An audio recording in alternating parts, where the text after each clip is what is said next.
Hey there, lovely listeners. Welcome to Uniquely Wired Podcast.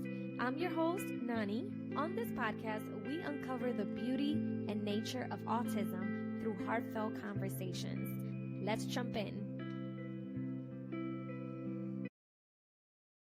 Friends, welcome back to the Uniquely Wired Podcast. I'm your host, Nani. And on this episode, we are going to dive in all things speech. And I have an amazing guest speaker because, as usual, I try to bring the best, okay, on this podcast. And we have Miss Katie, who is my son's speech therapist. And she's, of course, going to dive into the topic of speech and introduce herself. And I'm just excited for you guys to hear what she has to say. And please, if you need to take notes because when I tell y'all she's going to drop gems, y'all better be ready. Anyways, Miss Katie, I would love for you to introduce yourself, tell us a little bit about you, and also what motivated you to become a speech therapist. Hi, everyone. I'm Caitlin, better known as Miss Katie, like Nani said, to all of the children and families I work with. So I guess it starts with, that saying, the apple doesn't fall far from the tree, right? So my mom, my entire life, has worked at New Lisbon Developmental Center, which is a state facility live-in for adults with developmental disabilities. And when I tell you this woman is an angel, like there's no ifs, ands, or buts about it. She's done it her whole life. Even as a kid, I remember going to family events there, and all the guys, that's how she refers to all of them. All the guys were calling her mom, and I was like, that's my mom. And I was so confused. And she had explained to me, like, Katie, we just, I formed this relationship with them, and a lot of them, if they don't have family, they look at me as mom. So she has been answering to mom from everyone who says it. And like I said, she's just an angel. So my initial inspiration comes from her. And then I always knew I wanted to find a way to help the world, change the world, right? So initially I was like, oh, let me go to law school. I'll get into family law. I'll work with children who have been, abused or whatever, like that route. And in college, I worked at a summer camp, and this summer camp had a program that integrated children with special needs into the typical camp day. And I was a sports counselor, and I got to work with these special needs children, and like that was it. I fell in love. I changed my major. I changed schools. I started going to Stockton, which is in South Jersey, and got my undergrad, my bachelor's in speech pathology and audiology. So when I was there, I was diagnosed with auditory processing disorder. So here I am in my early 20s then. And I'm in this intro to audiology class, and the teacher's talking, and I'm like, wait a second. This all is just like, this sounds weird. It sounds like my brain, right? So afterwards, I go up to her and I asked her a question. She just smiled at me. She knew, like, before I even talked to her, she knew, like, oh, this girl's got auditory processing disorders. And I gotta, tip my hat. Dr. B, she changed my life in a way. Because after I got that diagnosis, the school came up with what's called a 504 plan, which just puts different accommodations into place for me. One of the big ones for me was a note taker. So in each class, someone else would take notes for me. So I could actually sit there and watch and listen to what the professor was teaching. Because over the years, I taught myself to read lips. So without that visual feedback, reading people's lips and seeing what they're saying, I pretty much felt like I can't hear these people. And I could hear them. My hearing is normal, but I couldn't process. So had Dr. B never, evaluated me, given me that diagnosis, I would have never known that, like, hey, I need this accommodation. I need to make sure that I let people know I need to see your face. And even still, my family, my friends, I'll be like, I don't know what you're saying. I can't see you. And they're like, what? Or I say, I can't see what you're saying. And they know, like, oh, let me turn around. She needs to read my lips. And it had a huge impact on the way, like, the rest of my undergrad went. I mean, I ended up graduating with honors, magna cum laude. And then I go on to grad school. I was like, oh, let me do this online so I can work. Right. So here I am working actually as an ABA therapist, which is what got me into the early intervention field. And I'm trying to do this master's program online. And I'm just like, yo, something's wrong.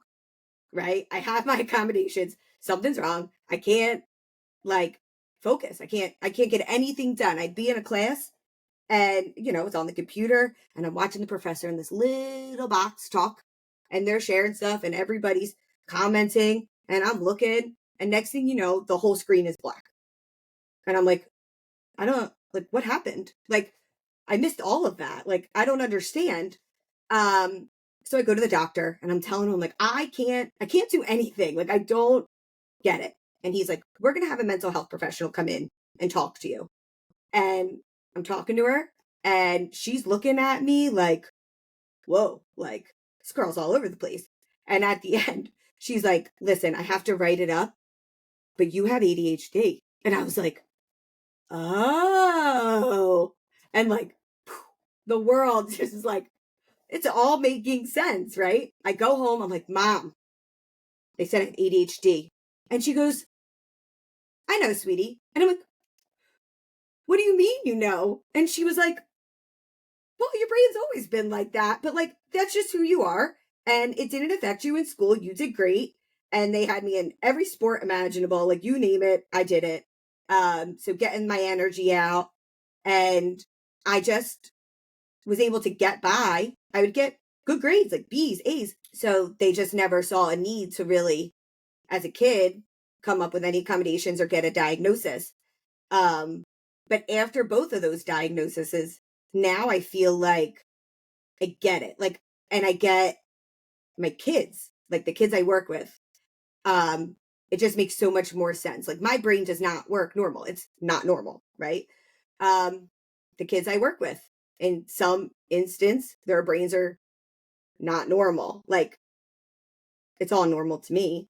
But it just helps me empathize with them. Like I could put myself in their shoes.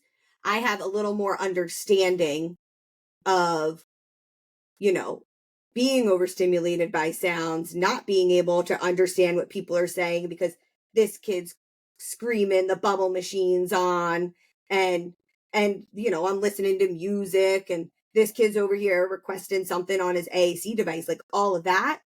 And then you got the kid in the middle that's just like, whoa, like it's almost paralyzing. And I get it. Um, so it just kind of, changes my whole outlook on what I do and how I work with my kids. And it's just Oh my gosh. wild.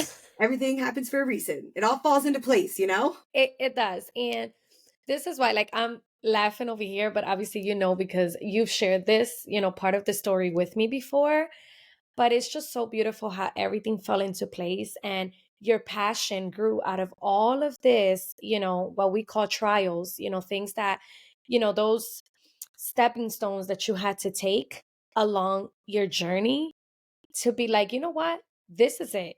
Like, this is my calling. This is what I'm supposed to be doing. And I just love it because I feel like, and I mean, I'm not saying this is everyone, but a lot of the times you'll encounter therapists that when they're doing it because they have a passion and this is what they truly want to do. And then you have the other ones that are like just doing this for the money and because, listen, I just got to get my hours in, I got to get out of here. But like, you really need to have a passion for this. Same thing for teaching. Literally, you guys are like teachers, pretty much, right? You're focusing on one specific thing, but you're still teaching our children. And so this is why I love you because I've been truly blessed to have my kids' therapists, the ones that I've encountered, because I've never really had major issues with anyone. And I just feel like I've been able to build a relationship with you. Same thing I told Eliana. Like, it's just been so beautiful to have these connections and know that I can count on you guys. And you will tell me straight up, listen, I don't think this is a good fit for Jacob or Eliana. Because for those that are listening, I have mentioned before, we had to get a lawyer and, all the things for Eliana's situation with school. So Miss Katie is actually her private speech therapist. She is the one giving Eliana services privately every other Wednesday, for an hour. And it's just amazing. And this is how I know my kids are in good hands. It's how you treat them and how you show up. And the fact that you even offered to give Jacob extra time from the time you're already giving him in preschool. Like, it's just amazing to me. That was like, oh my gosh, who is this therapist?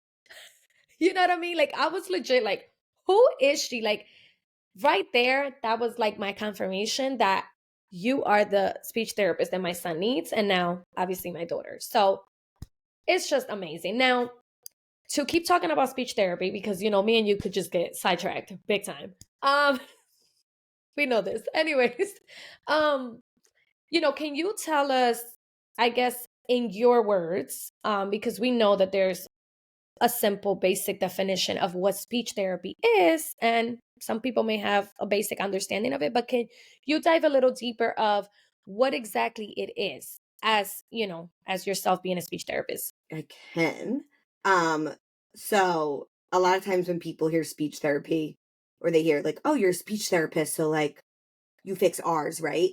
Or you fix a stutter and lisp. And it is so much more. Like at its core, speech language pathologists, also known as SLPs or speech language empathologists, my new sweatshirt, love this thing.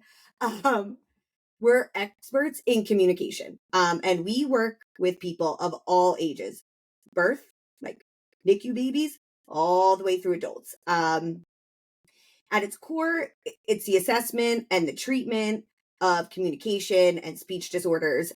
It's in sessions, it's using different techniques that like we're trained on, we've learned about, to improve communication. And that could look like, articulation therapy. So working on the remediation of R and lisps and, my kid doesn't say the end of words, or they're doing a W for L. That's a popular one.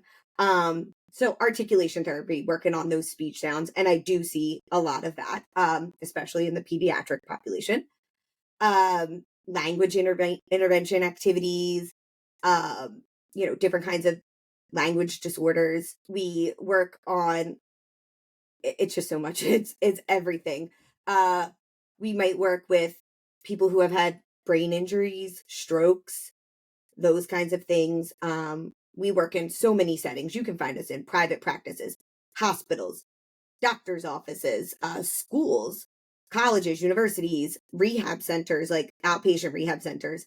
And every one of your speech therapists has some sort of clinical experience in at least a school setting and a medical setting. It's part of our degree. We need to learn about all of it, even if we choose to work, say, in early intervention, which is where I have been, or in pediatrics now at the private practice. So for me, it's all about forming a connection and building a rapport with my client so that they are comfortable to communicate with me. Even if we're just working on those speech sounds, right? Like if that kid's not comfortable with me, they might get nervous. They might not want to do the activities. You might see them shut down. But when I build that connection first, they're more open to trying. And like when I acknowledge, like, listen, I see you're getting really frustrated with this sound. It's okay. It's going to be hard. Like, I'm here to help you. Like, Miss Katie is always here to help you. Like, don't worry about it. When I'm working on those communication skills, like with Jay and Ellie, they're using AAC to communicate. Still at its core, I'm building a connection and I'm fostering communication. Because if they're not comfortable with me, they're not going to want to communicate with me, no matter which modality they're using.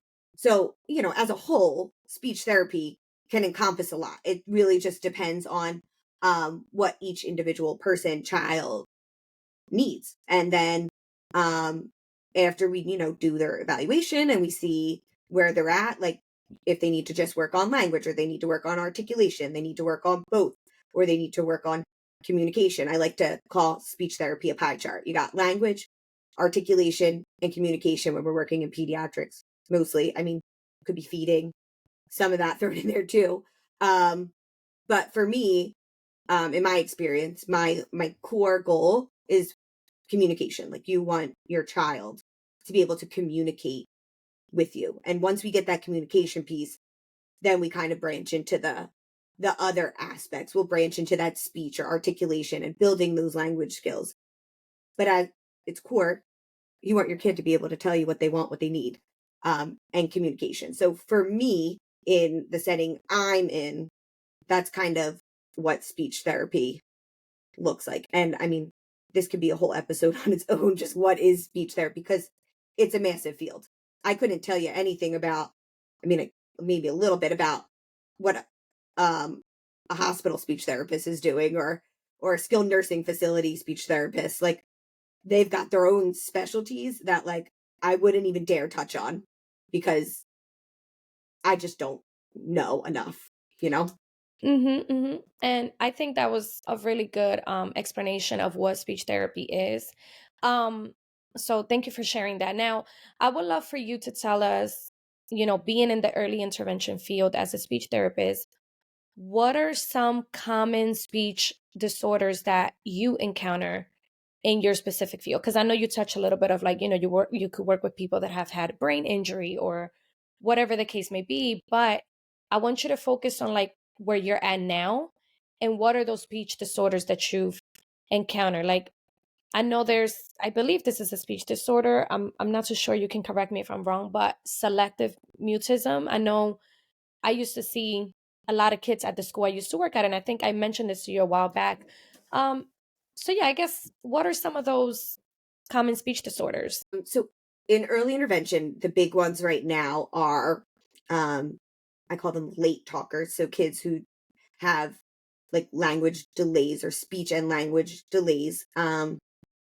So we work on those language skills, those early communication skills, um, speech sound disorders, so or phonological disorders as well. They kind of, you have articulation. Phonological is more of like patterned disorders. So if your kid's dropping the consonants on the end of words, so instead of pig, they're just saying pig, or dog for dog. They're dropping the end consonant. That's final consonant deletion, which is a phonological disorder. So we see a good amount of those. We see a lot of articulation disorders, language delays, even in young children, like brain injuries happen, car accidents, kids falling off bikes without helmets.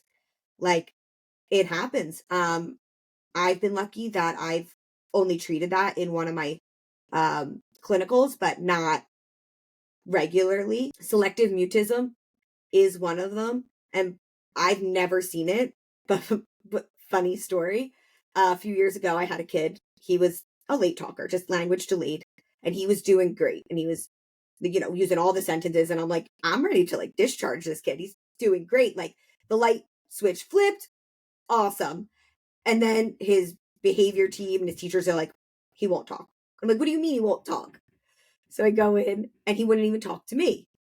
So after that session, I get in the car and I'm like, who diagnoses selective mutism? Right? Because I just said the field is massive. I look it up and it's me. And I was like, oh, it would be me. Thankfully, we didn't have to go that far. And it ended up just being more of a behavioral thing rather than actual selective mutism. But yeah, like I was a little nervous because I was like, oh, I've never even seen this. And like I wouldn't have known where to start. So then I would have been doing CEUs on that. My caseload right now is really heavy with um non speaking children, like they're not using verbal words like out of their mouth.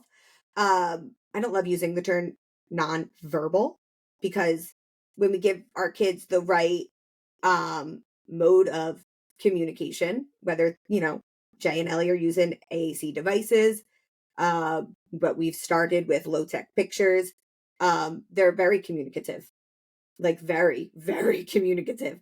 So right now my caseload is very heavy in that like AAC realm, which I love. It's my jam. Like I'm quite literally obsessed.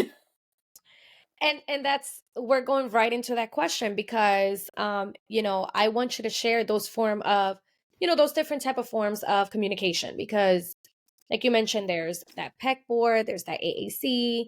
So if you could share um those different forms because I know there are families listening that are probably like what is an AAC, although Yeah. it's all over my Instagram at this point, but you know maybe they're a new listener or maybe they're in a different country. I have people like in the United Kingdom, Canada, that are tuning in weekly to listen to the podcast. So I'm sure they're probably interested to hear more about that or the pegboard.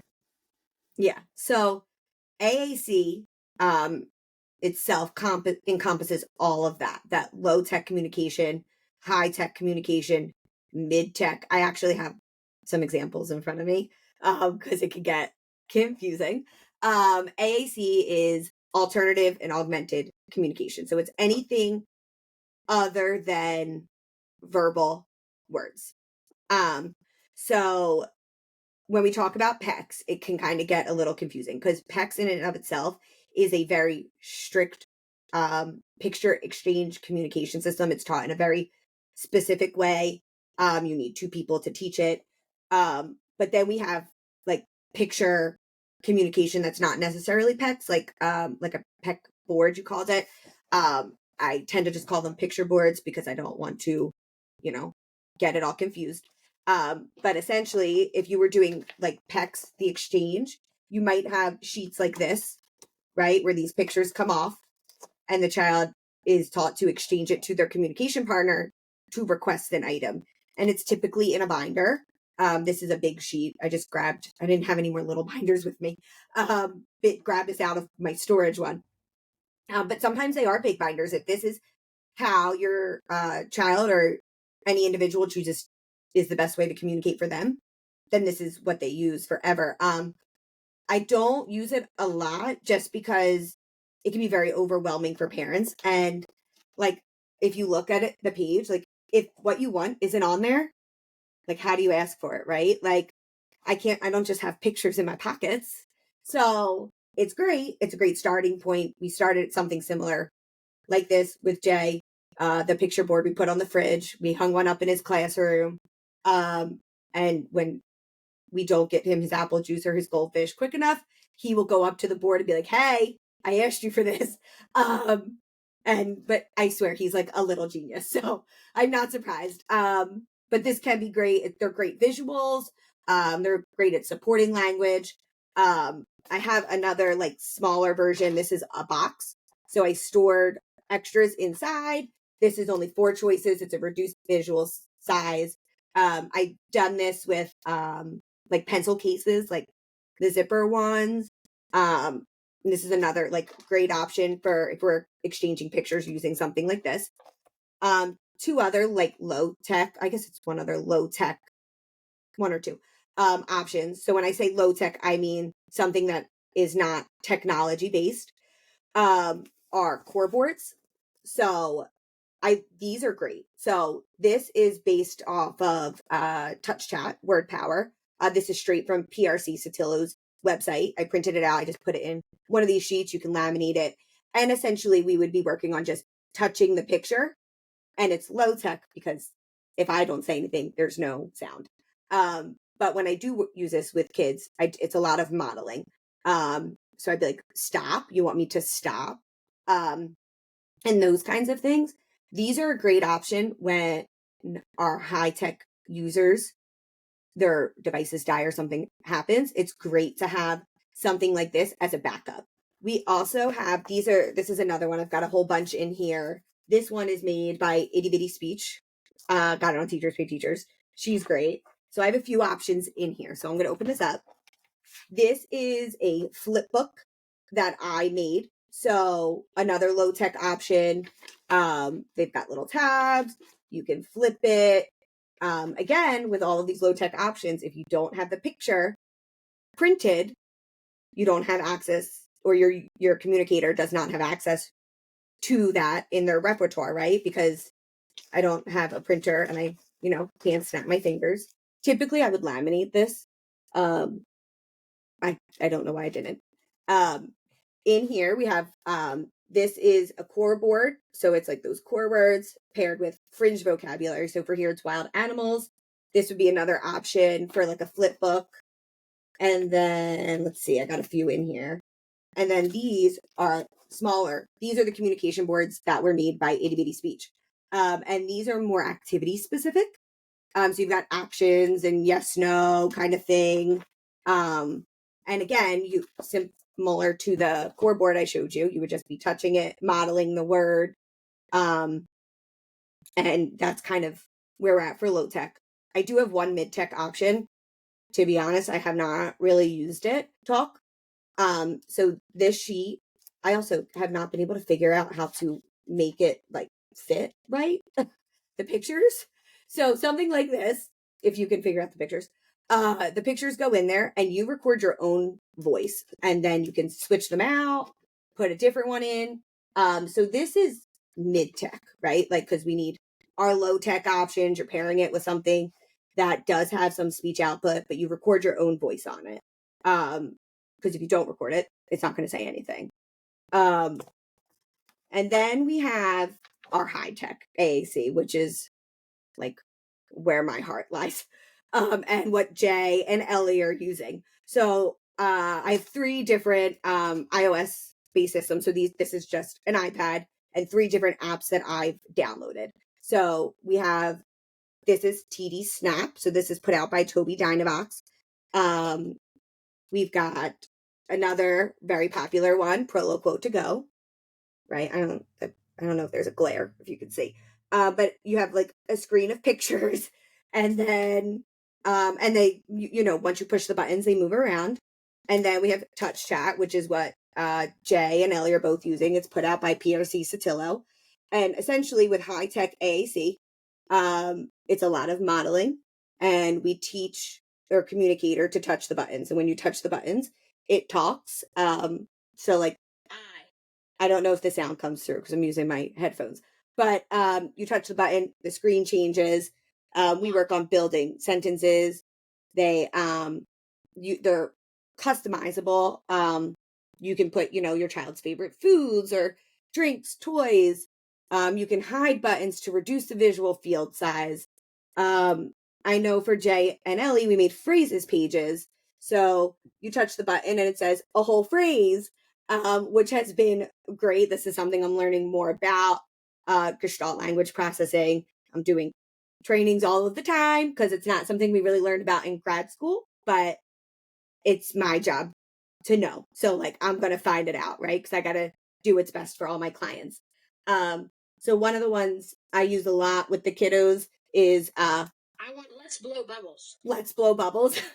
Because big bubble fan over here. I have all the different bubble machines. But high tech AAC really is great. It promotes verbal words. It promotes literacy. It promotes like language skills. Because you're touching a picture, you're hearing the word, you're seeing the word, you're pairing it with the word with the picture. And at its core, it gives us a means of communication that everyone can understand, right? Because sometimes we can do sign. Sign is a form of AAC or gestures, but especially with our little ones, sometimes their signs aren't exactly American Sign Language. Like I have kids, like if this is again, I have kids that this is again for them, right? So it's like modified, but not everyone understands that.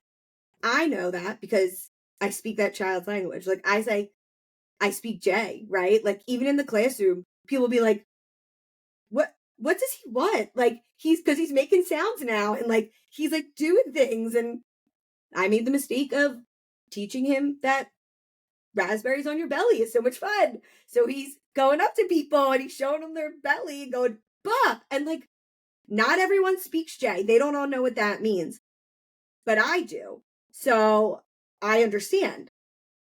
But if I wasn't there, right? Like, how would anybody else know?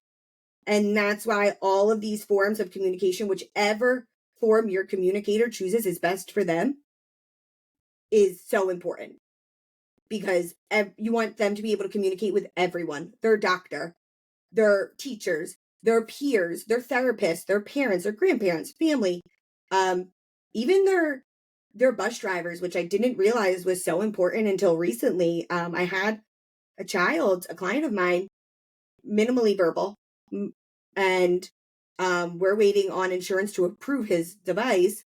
And the substitute bus driver took him to the wrong house. Had no idea, right? I see your face. Like, my heart breaks for this parent. And like, this child, he's very, very smart. He knew he wasn't home, but he had no way to communicate. I don't live here. This isn't my house. Anything, you know? But with something high tech, a lot of our devices, they have an area for social questions. We just talked about this with Ellie, like, and I really wanted to stress how important it was. If we're going to teach her to answer social questions, start with the ones my name is, my address is, my phone number is, my mom's name is, all of those things. Because in that instance, if, my minimally verbal, nonverbal child client had access to high tech AAC, which he did well with during the trial, he would have been able to tell them, hey, my address is this. I don't live here. But instead it became a traumatic event because he didn't have the skills in that moment to communicate.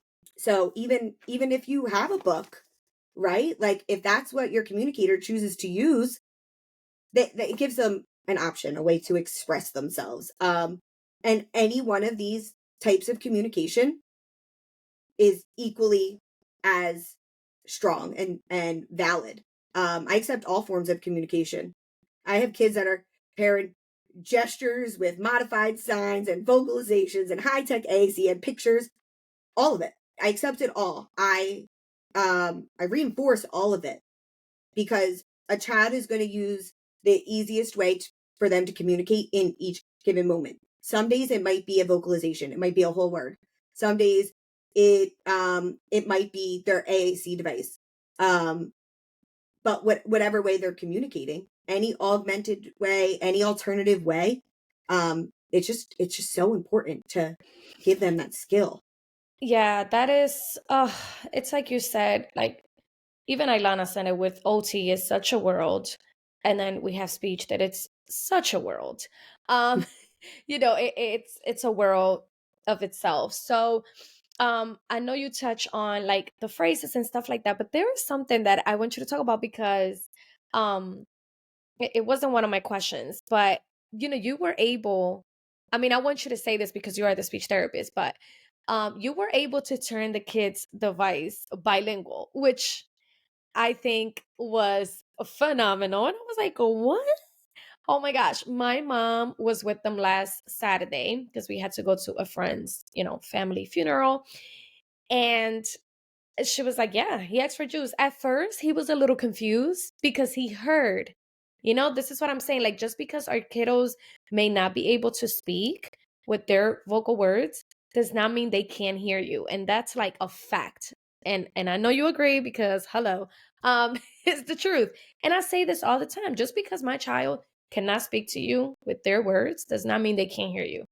So I'm always like, we have to be very careful what we're saying because they're picking up, and he was a little confused at first because it was speaking in Spanish. And he's like, I'm used to this thing speaking in English. Like, what is going on, mom? I know. But the good thing is that the picture is still the same.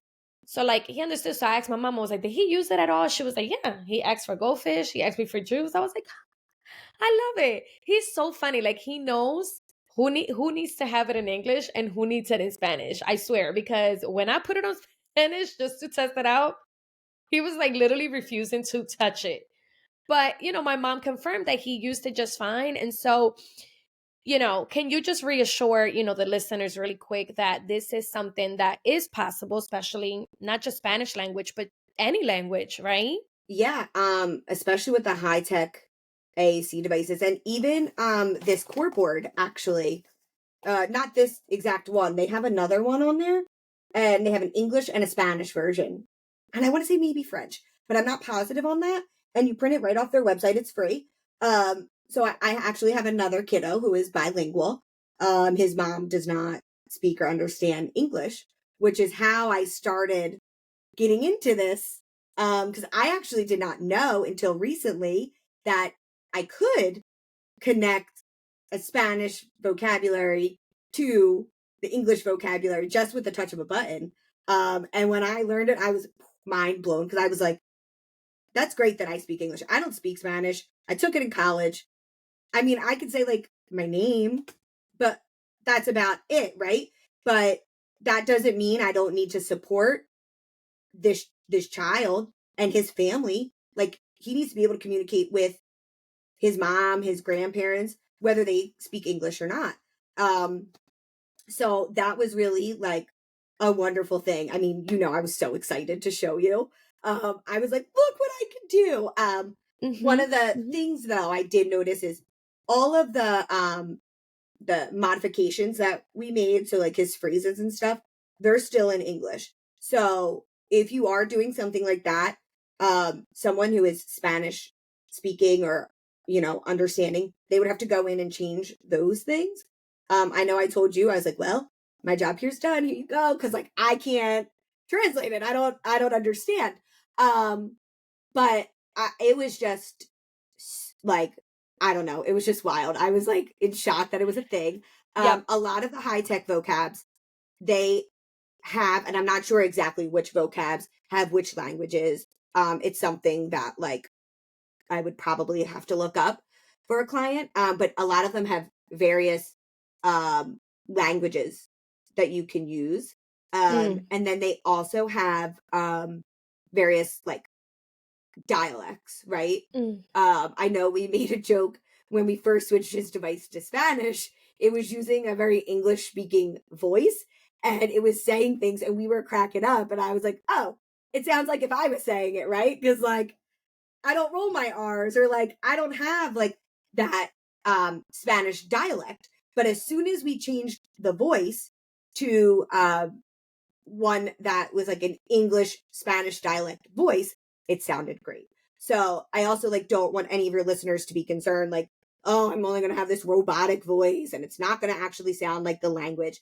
They do have voices in the high tech apps that have the dialects that go along with the other languages. So it won't always sound like, you know, an English lady trying to speak other languages.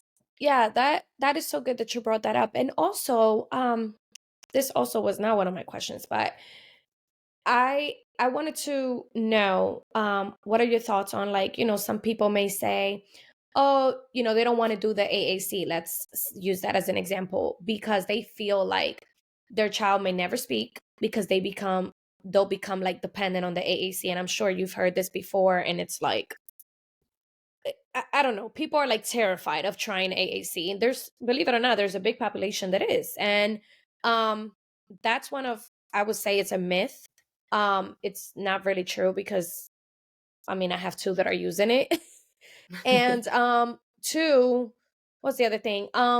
Like the child will become like talking like a robot, pretty much, because and this just came to mind as we're speaking because you mentioned the word robot, and I was like, okay, that was the question I originally wanted to ask you because how can you reassure our listeners, that that's not true?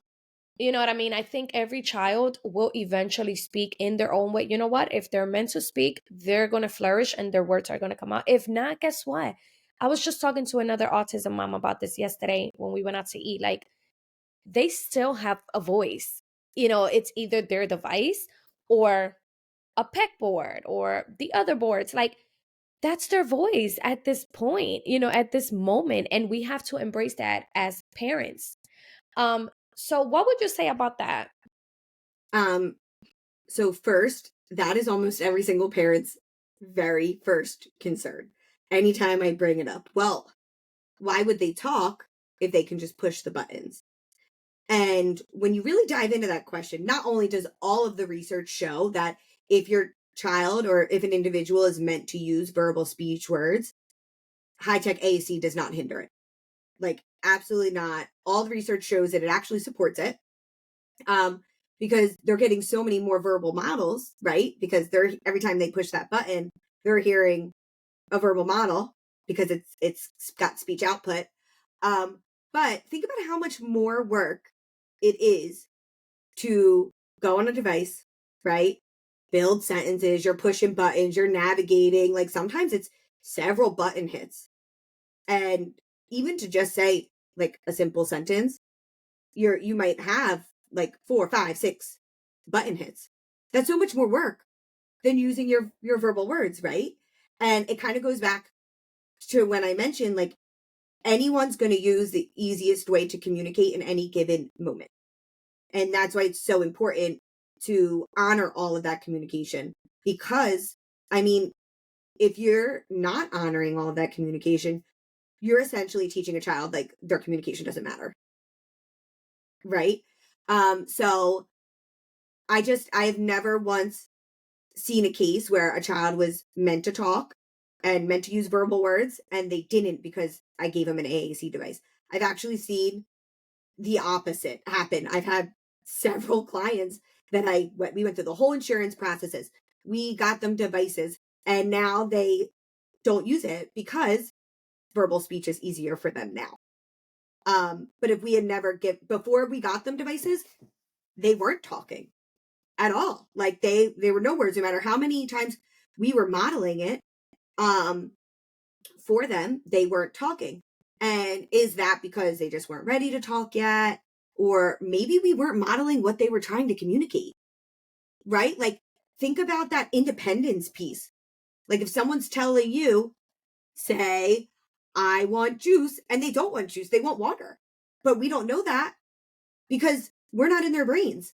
But if they have access to a form of communication that can foster independence, like an AAC device, they could say, no, I want water, right? Or like even now with Jay, he says, I want snack bar. I could model for him, I want snack bar. And now I'm working on, well, which kind do you want? Right? Like I have 3 kinds. I have blueberry, I have strawberry, and I have apple. And I can tell you he does not pick the same one every time. He switches it up. I don't know if he took a little note from me, like variety is a spice of life, dude. Like he's starting to switch it up. And like, but without that independence, he has no other way to communicate it. So, I mean, it just like, it gives them that independent communication. They're not constantly imitating whatever we're telling them to say. And it just like, it fosters, all of the research shows, it actually fosters verbal speech. Wow. I mean, come on. Like, I just love it. Honestly, we could go on and on and on and on and on.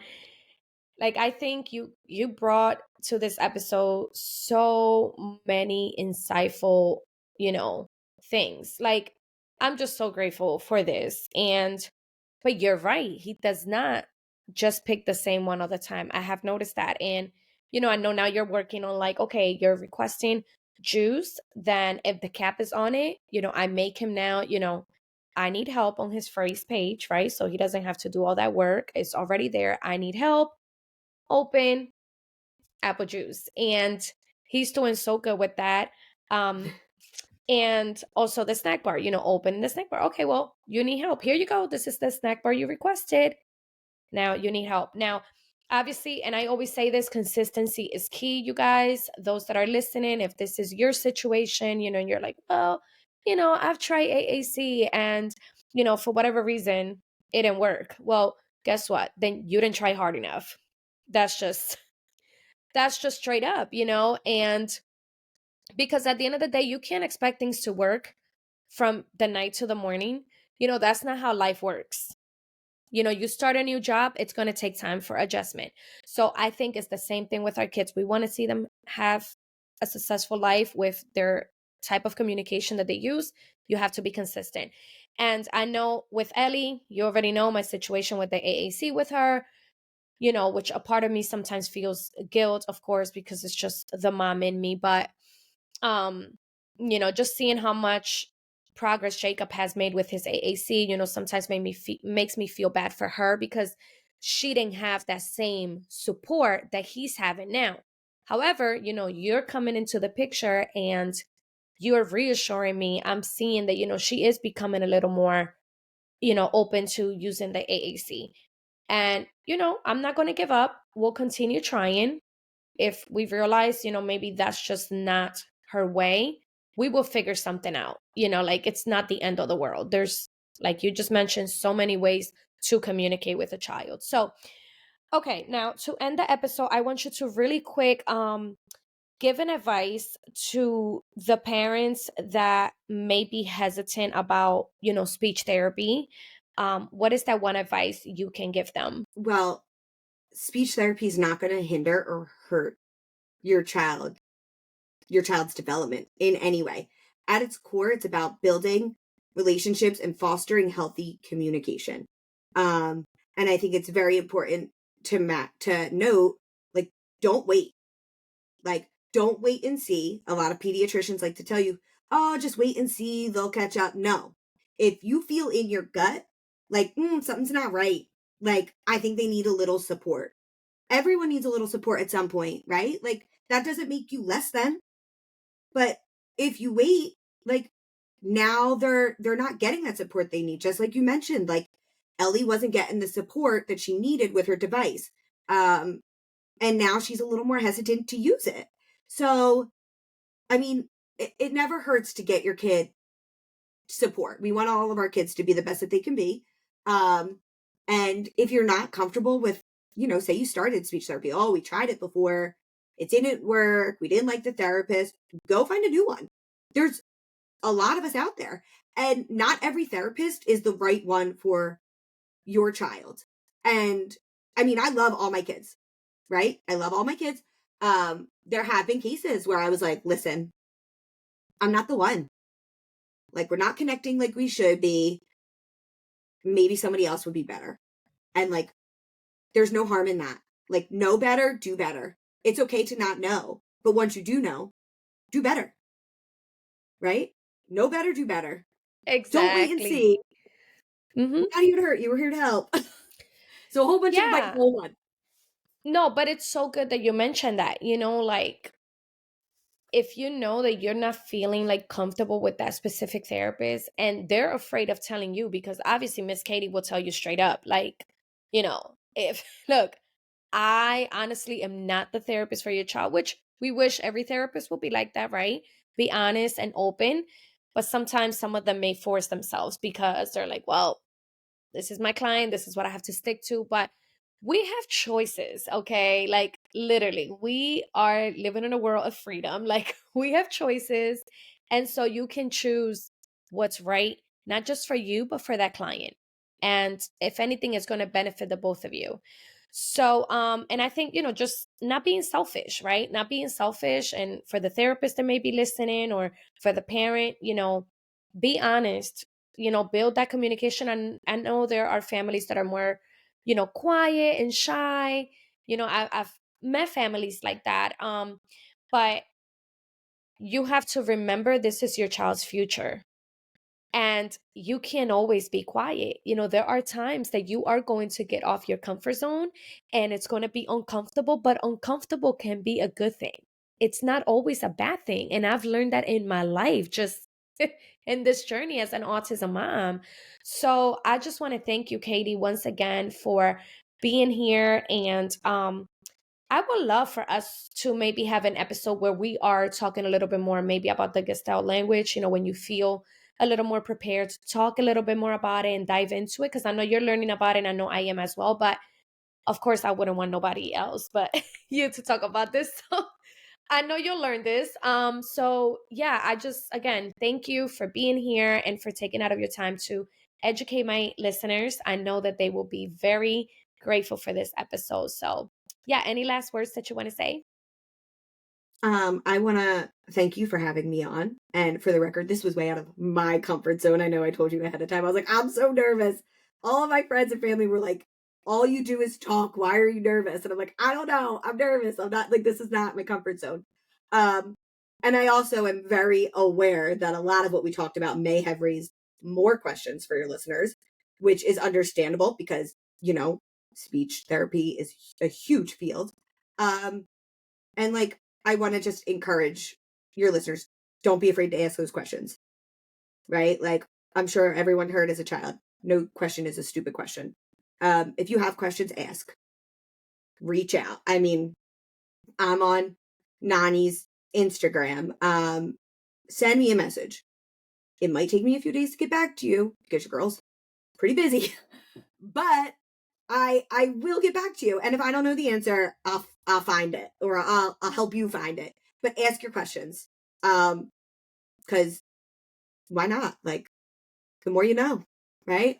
Yep. So, Mm-hmm. but really, thank you for having me on. I'm excited about being on here. I'm like, oh, I did it. See? So it really has been awesome. Yay! That makes me happy. I'm glad. Yeah, And I think you also got a little more comfortable because of course we know each other. It's not like I'm a total yeah, stranger, but we see each other almost all the time. Almost every yeah. week. Our But no, hour yeah. session, I leave 3 hours later. Yeah, oh my gosh. Like literally we can talk, you guys. Like she's not lying. We would just sit there like just yeah. But hey, we're talking facts and we're speaking truth. So it's not like we're just sitting there just talking. Like we're actually having productive conversations. Yes, I would yes, say. yes. So anyways, thank you again. And I am going to leave you guys her information down below. If it's okay with you, Katie, I can leave your email just in case they may not have, social media platforms. They can always reach out to you via email. Yeah, I know she's open, and I'm telling you guys, just as you hear her, she is very welcoming and there is no judgment on her end. So please, any doubts, maybe you don't feel comfortable with your child's therapist, Miss Katie also, I will mention now, she does take private, clients. So like if you're feeling what your child is getting is not enough and you have the finances or the insurance that would go with what Miss Katie does, definitely reach out and ask all the questions that you may have. I'm sure she will clear up some doubts that you may be experiencing at this moment. So yeah, make sure you guys follow her. She has her speech Instagram, which I will put below in the description, and all the things. So thank you guys again for tuning in.